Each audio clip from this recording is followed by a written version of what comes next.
Krishna Govinda Govinda Gopal Nandalal Krishna Govinda Govinda He Gopal Nandalal Krishna Govinda Govinda Gopal Nandalal Krishna Govinda Govinda He Gopal Nandalal. అక్షరి తీసుకుంటారు. ఆ అష్టాక్షరికి ఒక ధ్యాన మంత్రం ఉంటుంది. ఆయనకు ఒక రూపం ఉంటుంది. ఆ రూపాన్ని చెప్పేదే ఆ ధ్యాన మంత్రం.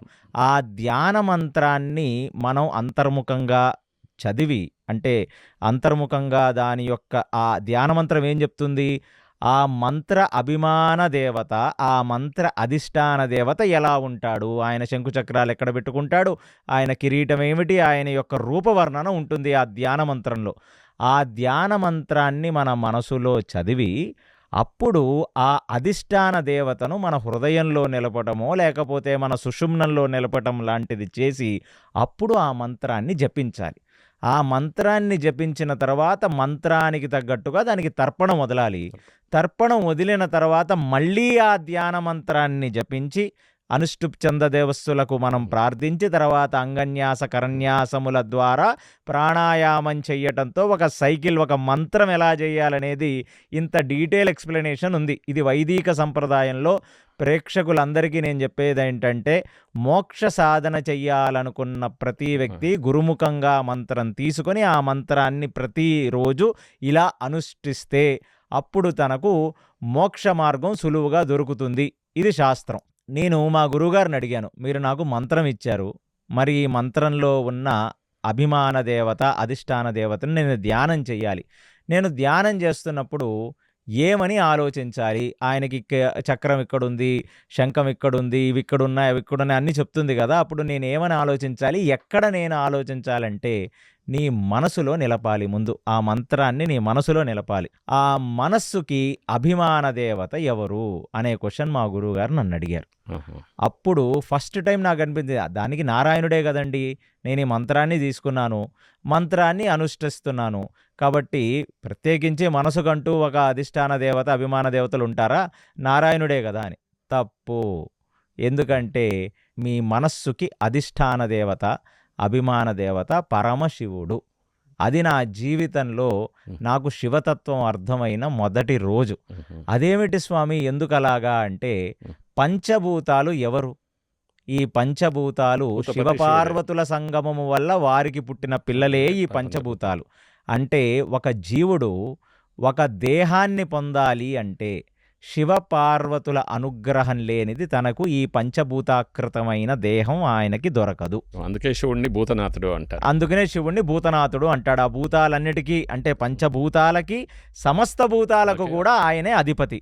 అలాంటి ఒక పరమశివుడు ఆయన యొక్క కరుణ చేత, అమ్మవారి యొక్క కరుణ చేత, అంటే ఆ దుర్గ యొక్క, పార్వతి అంబ యొక్క కరుణ చేత మీకు ఈ పంచభూతాకృతమైన శరీరం వస్తుంది.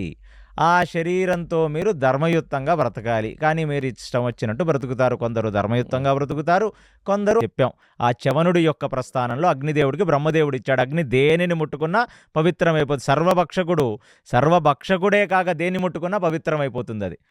అలా ఆ అగ్ని మళ్ళీ ఏ భూతానికి ఆ భూతాన్ని వేరు చేసి మళ్ళీ ఎక్కడ నుంచైతే మనం రుణంగా తెచ్చుకున్నామో మళ్ళీ ఆ భూతనాథుడికి పరమశివుడికి దాన్ని ఇచ్చేసి మనం ఇక్కడి నుంచి వెళ్ళిపోవాలి. అందుకే దీన్ని బ్రహ్మమేధ సంస్కారం అని కూడా అంటారు. అంటే ఈ పంచభూతాలకి ఆయా భూతం ఆయా పంచభూతాల్లో మళ్ళీ రిటర్న్ ఆ భూతాలలో అగ్ని ద్వారా అవి రిటర్న్ అయిపోవటమే కాదు, అవన్నీ మళ్ళీ పరమశివుడికి మనం అప్పచెప్పేస్తున్నాం.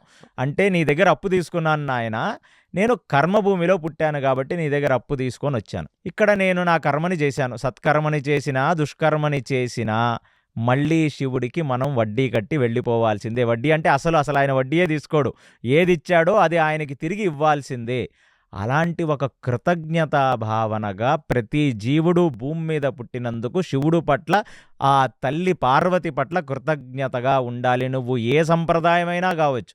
నువ్వు శైవ సంప్రదాయం, శాక్త సంప్రదాయం, గాణపత్య సంప్రదాయం, స్కంద సంప్రదాయం అంటే కుమార సంప్రదాయం, లేదా వైష్ణవ సంప్రదాయం, ఈ ఏ సంప్రదాయంలో పుట్టినా శివుడి దగ్గర అప్పు తెచ్చుకున్న దాన్ని మళ్ళీ శివుడికి ఇచ్చి వెళ్ళిపోవలసినదే. అందుకునే ఎన్నో రకాలుగా ఈ దేహములకు సేవ చేసి, పిల్లలని కని, భార్యతో కాపురం చేసి, వాళ్ళందరినీ సక్రమంగా చూసుకొని, ఆస్తులు కూడబెట్టి, పుత్రులు పౌత్రులు, మీ యొక్క భార్య పిల్లలని అందరినీ, మీ యొక్క సీడ్ని వ్యాప్తం చేసి, మీ యొక్క బీజాన్ని ఇక్కడ వ్యాప్తం చేసి వెళ్ళిపోతున్నప్పుడు అందరూ కూడా కేవలం నీ తల పగిలేంత వరకే నీ దగ్గర ఉంటారు. సో ఆ కపాలం ఎప్పుడైతే చితి మంట అంటించి కపాలం పగలగానే అక్కడ నుంచి ఎవ్వడు కూడా నీ ముఖం చూడకుండా చూడకుండా వెళ్ళిపోతారు అక్కడి నుంచి. నువ్వు ఎవరికి జన్మనిచ్చావో, వారెవరికి జన్మనిచ్చారో, నీతో 24 గంటలు బ్రతికిన నీ భార్య కూడా నీ ముఖం చూడదు. అలాంటి ఒక పరిస్థితుల్లో ఇన్ని రోజులు బద్ధత్వంలో, అంటే ఈ పంచభూతాకృత శరీరం అనే ఒక డ్రస్సు వేసుకున్న నువ్వు ఇప్పుడు ఏ డ్రస్సు లేకుండా దిగంబరుడు అయిపోతావు.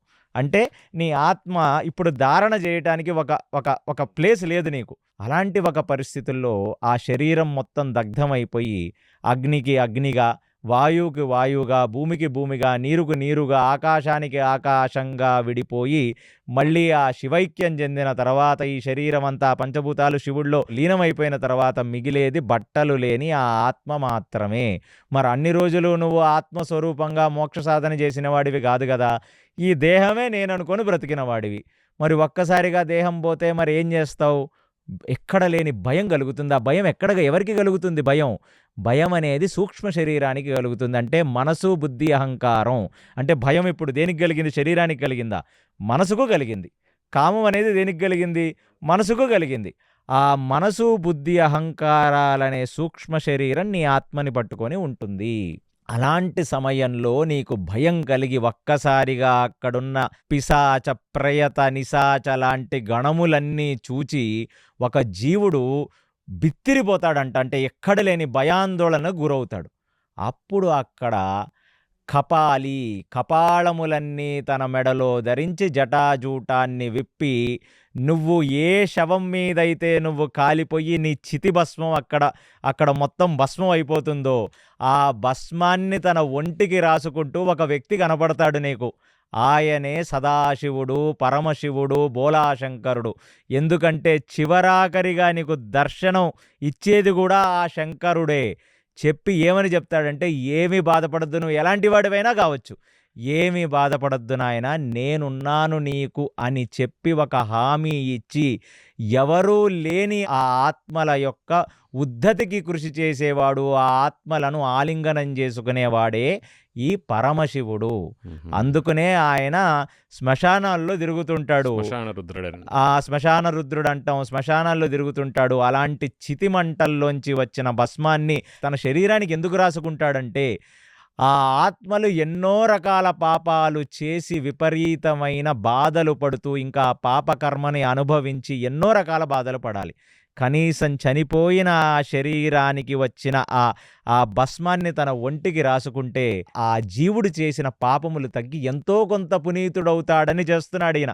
ఇదంతా మా గురువుగారు నాకు చెప్తే, నాకు ఆ శివతత్వం ఏమిటిరా నాయన ఇంత ఎమోషనల్గా ఉందనిపించింది. ఎందుకంటే ఎవరూ లేరు, మన పక్కన ఎవరూ రాలా. అలాంటిది శివుడు దగ్గర ఉండి నీ ఉద్ధతి కోసం పాటుపడేవాడు. అందుకనే ప్రదోషకాలం నాడు ప్రతిరోజు నందితో తన గణములతో సంచరిస్తూ ఆ కాశీ దగ్గర నుంచి ప్రతి ప్రదేశానికి ఆయన తన నంది పరిగెడుతుంటే ఆ నందితో పాటు శివుడు కూడా పరిగెడుతుంటాడంట. దేనికంటే ఈ సమయంలో భూమండలంలో ఎవరైనా సంగమం చేస్తే, అంటే ఎవరైనా శారీరకంగా కలిసి పురుషుడు తన యొక్క వీర్యాన్ని ఆ బీజ అంకురార్పణ అంటే గర్భంలో ప్రవేశపెట్టినట్లయితే ఆ అండము ఈ పిండము ఒకటయ్యి అక్కడ ఆ పిండాండంగా ఆ ఏర్పడే ఆ జీవికి అక్కడ పిండాండం ఏర్పడ్డప్పుడు ఆ పురుషుడు యొక్క వీర్యం ద్వారా ఆత్మని ఆ అండంలోకి ప్రవేశపెడతాడంట శివుడు. ఎందుకంటే ఆయనని నమ్ముకొని ఎన్నో గణాలున్నాయి. మరి ఆ గణాలు అనాది కాలంగా పాపకర్మలు చేసి శరీరాలు లేకుండా ఎన్నో రకాల బాధలు పడుతున్నాయి. అందుకనే మనం అసుర సంధ్య వేళ సంగమం చేయకూడదని ఎందుకంటామంటే, ఆ శివుడు ఆయన బోళాశంకరుడు. ఆయనకి జడ్జిమెంట్ అనేది లేదు ఈ భూమండలంలో. ఎవరైనా జడ్జి చేస్తారు. ఎవరిని ద్వేషించడు, ఎవరిని ప్రీతించడు. ఎవరిని ద్వేషించడు, ఎవరిని ప్రేమించడు. ఆ తత్వమే ఈ శివతత్వం, ఈ శంకరతత్వం. అందుకనే ఆయన్ని నమ్ముకున్న ఆ జీవులను మళ్ళీ ఆ పురుషుడు యొక్క వీర్యం ద్వారా ఆ స్త్రీ యొక్క గర్భంలో అందుకని అసుర సంధ్య టైంలో మీరు సంభోగం చేయకూడదు అని అసుర సంధ్య వేళలో సంభోగం చేయకూడదు. ఎందుకంటే శివుడు ఏ ఆత్మలకైతే భరోసా ఇచ్చాడో అవన్నిటి కూడా శరీరం కావాలి. మళ్ళీ శరీరం ఉంటేనే పాపకర్మ పుణ్యకర్మ చేసి వాటికి ఉద్ధతి కలుగుతుంది. Imagine getting back 4 hours every single week. So every Friday, I have to make this weekly report, right? I gotta pull the numbers. అందుకు శివుడు యొక్క అనుగ్రహం అనేది ప్రతి జీవుడికి చాలా అవసరం. ఇందులో మా గురువుగారు ఏం చెప్పారంటే, ఇప్పుడు చివరాఖరిగా మిగిలింది నీ సూక్ష్మ శరీరం. అంటే మనసు, బుద్ధి, అహంకారం అనే సూక్ష్మ శరీరమే కదా మిగిలింది. ఆ మనస్సు నిలకడగా ఉండాలి. ఆ మనస్సు ఎప్పుడు నిలకడగా, నువ్వు అష్టాక్షరి చేసే ముందు ఖచ్చితంగా పంచాక్షరి చేసి మనసుని నిర్మలంగా ఉంచుకొని ఆ మనసుకు అధిపతి అయిన శివుడికి త్రికరణ శుద్ధిగా నమస్కారం చేసి, శివ, నేను మోక్ష సాధనకై నారాయణ మంత్రాన్ని ఉపాసన చేస్తున్నాను కాబట్టి నేను ఆ మంత్రాన్ని ప్రాపర్గా అనుష్ఠించేటట్టుగా నా మనసు నా ఆధీనంలో ఉండేటట్టు నన్ను అనుగ్రహించని చెప్పి పంచాక్షరి మంత్రం చేసిన తర్వాత మాత్రమే అష్టాక్షరి చెయ్యాలి అనేది మధ్వ సాధనలో ఒక ప్రక్రియ. ఇది నేనంతా ఎక్కడి నుంచి చెప్తున్నానంటే, మధ్వ వైష్ణవులు, ఈ మధ్వులు కూడా శంకుచక్రాలు వేస్తారు. మధ్వులు కూడా మనకి నారాయణ మంత్రాన్ని ఇస్తారు. కానీ వాళ్ళెప్పుడూ కూడా అష్టాక్షరి చెయ్యాలి అంటే